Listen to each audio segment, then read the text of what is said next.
Hola, buen día. Estamos aquí otra vez. Hoy vamos a hablar de la cultura de la legalidad. Ese pensamiento compartido sobre la responsabilidad individual de apoyar, fortalecer y actuar de acuerdo con el Estado de Derecho. La cultura es en sí un conjunto de actitudes compartidas, valores, convenciones, creencias o prácticas que gobiernan una sociedad.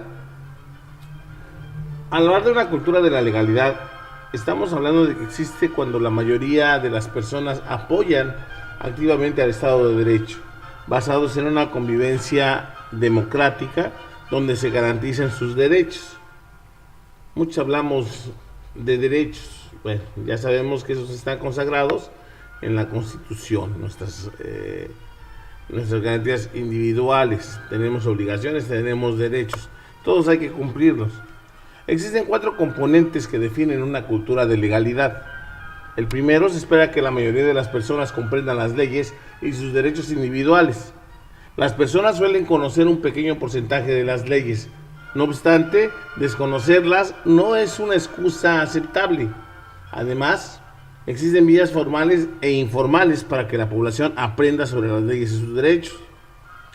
La vía formal incluye programas escolares o campañas de educación pública sobre la ley. Sin embargo, requiere también el apoyo de la vía informal, que incluye la familia, las personas pertenecientes de la comunidad, los oficiales de policía, quienes también poseen la responsabilidad de educar especialmente a niñas, niños, adolescentes y demás miembros de la comunidad. También el que tiene el conocimiento tiene la obligación de demostrar a los demás, ¿verdad? Enseñarles ese camino hacia la cultura de la legalidad. En mi caso, yo estoy tratando de hacerlo mediante este video, pero todos como ciudadanos en la comunidad podemos hacerlo. La mayoría de las personas aceptan y están dispuestas a seguir la ley. Se reconoce que la ley responde a los intereses de la mayoría, aunque en algunas situaciones se percibe que la ley está en contra de los intereses de una persona o de un grupo de personas. En la mayoría de los casos y a la larga o a largo plazo también es de beneficio para dicha persona o grupos de personas. Muchos queremos que se cumpla la ley, pero cuando nos toca a nosotros o cuando nosotros la afectamos y nos toca la sanción, nadie quiere. Es el caso cuando, por ejemplo, nos pasamos un alto. Sabemos que es una infracción, que no debemos realizarla, que debemos respetar ese señalamiento vial. Nos pasamos, nos agarra la policía, nos infracciona, y entonces decimos: el abusivo policía me está infraccionando, me está robando. ¿Me está robando o tú le ofreciste? Es otra parte de la cultura de la legalidad, ¿verdad? Vemos las cosas a nuestra conveniencia, no como debe de ser. Cuando nos afecta, qué malo que se aplique la ley. Cuando no, estamos pegando de gritos y gritando a los 4 vientos que no se cumple con la ley. También hay abusos, hay que reconocerlo. Esa es la otra parte fundamental, que la autoridad debe de medir sus alcances y tampoco abusar. Bueno, una persona no debe infringir la ley aunque perciba que es injusta. Si esto ocurriera, estaría dispuesta a utilizar los mecanismos legales para intentar cambiar la ley. La población puede recurrir a la desobediencia civil, sí es cierto, para resolver leyes percibidas como injustas, y estarían dispuestos a aceptar las consecuencias de sus acciones. En las redes es muy común oír, por ejemplo, tipos que hablan a la desobediencia civil: que no pagues, no sé, el peaje en una autopista, que no pagues el IVA, que vayas en contra de algunas situaciones, cuando es más fácil, o más bien lo correcto debería de ser que tú fueras y te pusieras tu demanda y esperaras a que la misma ley lo resolviera. Es tardado quizás, sí, pero tampoco infringirías una ley ni una norma, ¿verdad? Estarías dentro del marco legal, estarías respetando eso que queremos, la cultura de la legalidad. La cultura de la legalidad funciona para todos, la ley funciona para todos, no está exclusivamente para unos. ¿Nos afecta? Pues sí, nos puede afectar a unos, pero no quiere decir que sea mala. Quizás nos afecta porque nosotros la violamos en ese momento. La mayoría de las personas rechazan un comportamiento lícito. Es muy cierto, es muy curioso. No me des, no, yo ponme donde hay, o el que no tranza no avanza. También esperan que las personas sepan las leyes sin importar su rango en la sociedad. por los principios de uniformidad y equidad. Como resultado, las personas están dispuestas a informar las acciones ilícitas y fomentar un comportamiento de respeto hacia la ley en la comunidad. La mayoría de las entidades gubernamentales hacen cumplir la ley. Sí es cierto, la población juzga al sistema de procuración de justicia con base en su percepción de la justicia o en el proceso y no por el resultado. La ciudadanía espera que el gobierno sea justo, rinda cuentas y proteja los derechos individuales. A la vez, las personas respetan al gobierno, sus representantes y apoyan sus esfuerzos. Claro, hay que recordar que si hay abusos, un ejemplo, Tlahtaya, otro ejemplo, Iguala, donde hubo abusos y excesos por parte de la autoridad y hasta la fecha no nos han respondido. También la autoridad debe de hacer su parte, pero ¿cómo la va a hacer si nosotros no la exigimos? Tampoco es justo, por ejemplo, cuando vemos el actuar de un policía que está metiendo a un delincuente y nosotros sin saber qué es lo que pasó, vamos y nos metemos en la acción y después llamamos que era un abuso cuando no sabemos qué hizo o qué hay atrás de la intervención o la gravedad del policía. Creo que para ambas partes, a la sociedad como a la autoridad, deberíamos repensar y deberíamos en cierto modo reprogramar nuestros intereses y reprogramar nuestras percepciones. No debería de haber el abuso de la autoridad, claro, debe haber preparación, debe de haber educación y por parte de nosotros los civiles también, y en un momento dado se hace allanamiento. Señalar no es estar acusando sin ton ni son, hay que tener las pruebas contundentes y fehacientes de un hecho cuando lo hay y sí exponerlo, pero no abusar también, ¿no? Por ejemplo, en la mañana una persona que hablando de defensa de los derechos animales va y agrede a la otra persona, lo golpea, incluso le mienta a la madre y después ella se dice víctima. Así somos, tiramos la piedra y escondemos la mano. Eso no entra dentro de una sociedad que respete la cultura de la legalidad. La cultura de la legalidad es una idea difícil de alcanzar, al igual que el Estado de Derecho, pero que vale la pena aspirar a lograrlo, precisamente porque genera, primero que nada, una ciudadanía empoderada. Personas con capacidad de participar en la elaboración e implementación de las leyes, nos involucramos en ello, conscientes de que ninguna persona o institución está por encima de la ley, que eso es la parte fundamental de la cultura de la legalidad, que nosotros como ciudadanos nos empoderemos y hagamos ver que nadie está por encima de la ley. Debemos tener una sociedad de respeto. Debe haber un control y un autocontrol al cumplimiento de la ley. La población que respalda al Estado de Derecho en la mayoría de los casos ejerce el autocontrol y el cumplimiento de la ley. Por eso, el sistema de procuración de justicia puede evitar y disminuir el delito y la corrupción. Nosotros decimos, están robando en la casa del vecino, me vale gorro, es bronca de él, no me afecta a mí. Al contrario, nos afecta a todos, no nada más es al vecino. Todos somos ciegos cuando vemos un ilícito, nadie nos queremos meter en problemas. ¿Verdad? No somos una ciudadanía activa, no somos protagonistas del Estado de Derecho. Las personas, en lugar de apartar la mirada cuando se comete un delito, denúncienlo y cooperen con la justicia. Pasan a ser espectadores, de ser simples espectadores, a ser protagonistas de la seguridad ciudadana y la labor preventiva del delito. El delito y la delincuencia no se va a acabar mientras no nos involucremos, mientras no tengamos el valor de hacer las cosas, mientras no exijamos funciones y funcionarios transparentes, respetuosos de la ley. Los oficiales de justicia y los policías vienen de la misma sociedad de la que sirven.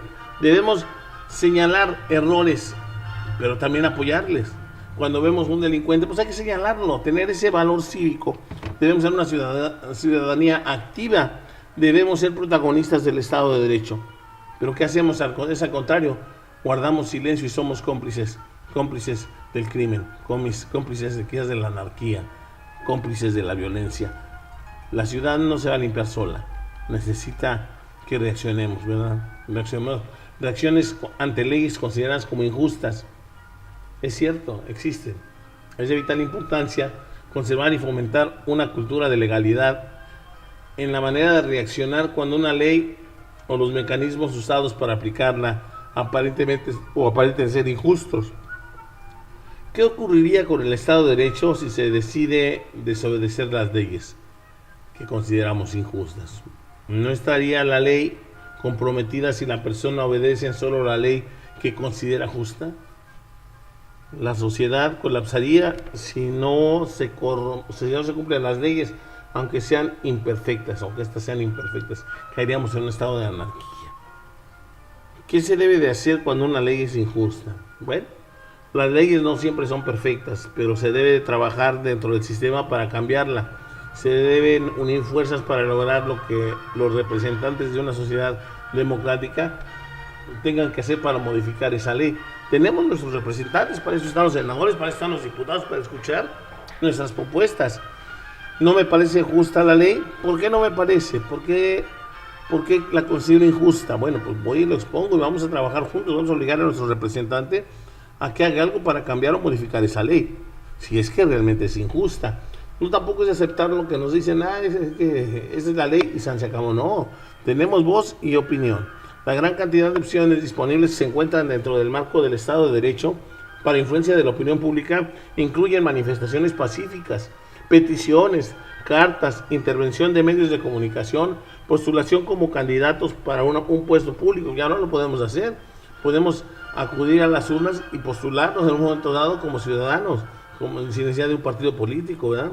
Podemos pagar anuncios publicitarios, podemos cabildear, discutir con políticos que elaboran las leyes y formar organizaciones no gubernamentales, las famosas ONGs. Entre otras estas opciones proveen recursos que enmendar o eliminar las leyes injustas mientras se mantenga el Estado de Derecho, que es de lo que se trata. Se presenta un ejemplo donde las costarricenses y las costarricenses juntaron esfuerzos de manera exitosa para modificar una ley injusta para ellos, ¿verdad?, por medio de mecanismos legales. Y un segundo ejemplo de otro país que también por la justicia. Por ejemplo, el sindicato busca justicia con ATRAP para los trabajadores. El Consejo Nacional de Trabajadores, formado en Costa Rica, en 1998, fue para proteger los derechos de los trabajadores. El sindicato presionó al gobierno para garantizar la protección de los trabajadores después de que saliera a la luz pública que algunos trabajadores agrícolas del país estaban siendo envenenados a causa de utilización de pesticidas perjudiciales a la salud. Las demandas incluyeron el pago de una indemnización justa. El trabajador y su familia elaboraron un programa de asistencia médica especializada y la obtención de un programa de pensiones para los casos más severos. Como resultado, la Asamblea Legislativa estableció una ley en septiembre de 2006 para compensar a los trabajadores de la CONATRAF. Estos consideraron un gran paso a lograr que el Estado admitiera la existencia del problema y asumiera la responsabilidad parcial del costo social. Esta información se encuentra en internet disponible. Busca CONATRAF y Costa Rica. También está el caso de Rigoberta Menchú. Sí, aquella señora que ganó, la activista que ganó el premio Nobel, una activista guatemalteca contemporánea que empleó métodos pacifistas para protestar contra las violaciones del Estado de Derecho. Sí, ahí en Guatemala. Menchú, una campeona indígena de origen maya, creció durante la guerra civil en Guatemala entre 1980 y 1996. Fue testigo de la subyugación, pobreza y racismo que enfrentaban las 22 comunidades indígenas en su país. Dicha prisión no solo incluía el trato injusto por parte de los hacendados, quienes les pagaban sueldos miserables a esos agricultores, ¿se acuerdan? Agricultores indígenas, sino también las acciones del gobierno que mataba, torturaba, violaba a los campesinos sospechosos de simpatizar con la guerrilla. Varios miembros de la familia de Menchú fueron asesinados de esta manera. ¿Nos recuerda algo? La época antes de la revolución, aunque también después de la revolución vivimos algo así en México, no nos hagamos tontos. Bueno, pero ella optó por escoger la resistencia negociadora, para buscar la justicia para su familia y su gente. Inició su camino como activista al formar parte de grupos de trabajadores campesinos y de derechos humanos.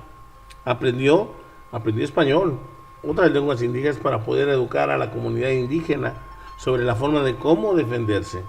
Ayudó a liderar huelgas y protestas para asegurar mejores condiciones para los agricultores de la costa del Pacífico.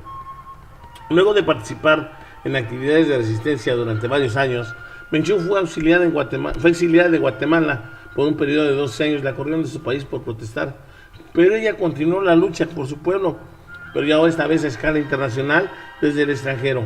Menchú publicó la historia de su vida y logró acoger la atención del público a nivel mundial sobre el sufrimiento principal de su país, de su gente, de su país.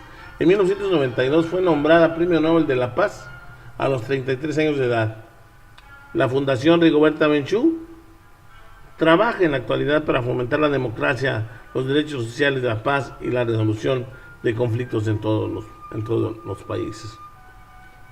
Esto está también en internet, es una información que está ahí, nos habla de cómo se puede hacer para lograr luchar en un país por cambiar las leyes. Eso es fomentar la cultura de la legalidad en tu comunidad, en tu país. ¿Verdad? ¿Nosotros qué podemos hacer? ¿Qué podemos hacer? Vamos a analizar las conductas delictivas señaladas, por ejemplo, en los periódicos. Hay leyes y todo queremos que lo haga la autoridad. Actualmente el presidente de la República nos envió militares y grupos federales para apoyarse con la policía. Hay corrupción en los cuerpos policíacos, definitivamente la hay, pero somos mudos testigos de ello. Vemos la corrupción en la calle, la solapamos y no la exhibimos, no la exponemos. Nos roban, por ejemplo, en un retén nos paran, nos revisan, nos roban y no pasa de que en las redes sociales digan pinche policía me robó. De ahí no pasa. No vamos y seguimos, vamos y vayamos y denunciamos, señalemos quién nos robó, porque ese mal elemento está generando desconfianza en la sociedad, desconfianza para las autoridades, pero aparte está promoviendo que ese temor que le tengamos a la autoridad nos aleje más, en vez de generar un grupo de confianza, un núcleo de apoyo entre la autoridad y la sociedad. Es más, ese mal elemento contribuye a que la ciudad siga siendo violenta, porque la gente no tiene la confianza para acercarse a ellos. Ahora, ¿quién no nos dice que esos malos elementos no nada más nos roban en la calle? Van y se venden al mejor postor. Vemos cuando pasan a las tienditas, porque las tienditas son conocidas por todos. Todos sabemos dónde hay una tiendita de droga, pero no denunciamos, no sacamos una fotografía y la subimos a internet. Es que me van a matar. Si vivimos con ese miedo, pues siempre vamos a estar igual, ¿no? Tenemos que hacer algo. Debemos